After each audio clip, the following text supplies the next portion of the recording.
زمونږ په زړونو داسې خور دی چې توبه وباسه، ستا د ښایست خو دومره زور دی چې توبه وباسه.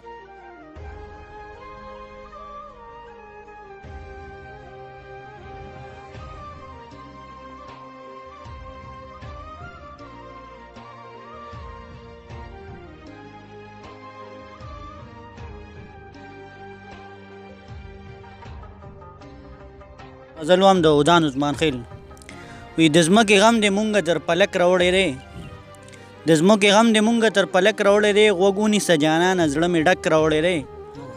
او مولا که ما رباب جومات ته را نه وړو نو دا دی، مولا که ما رباب جومات ته را نه وړو نو دا دی، جومات ته دې سړي ولې ټوپک راوړی دی. او دا وس مې و او دا مې د کاروان سره وکړو، د خپل سالار نیویله مې چابک راوړی دی.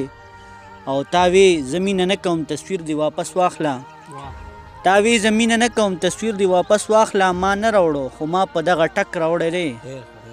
او دا سیمه به څوک نه پیژني دا څنګه کیدی شي، دا سیمه به څوک نه پیژني دا څنګه کیدی شي، دې سیمې د غدان په شان هلک راوړی دی.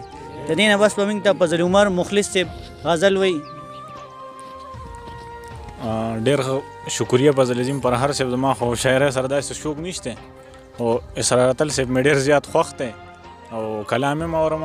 او بله مورنۍ ژبه د هغې سره هم د مینې خپل اظهار دی، نو د هغه یو څو شعرونه یا به تاسو ته ووایم، خوښ به مو شي. وایي زمونږ په زړونو داسې خور دی چې توبه وباسه، ستا د ښایست خو دومره زور دی چې توبه وباسه.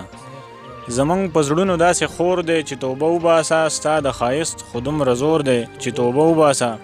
ای مړه سږی دا خو مونږ چاته حل نه وایو، ای مړه سږی دا خو مونږ چاته حل نه وایو، بېوسي دومره لوی پیغور دی چې توبه وباسه.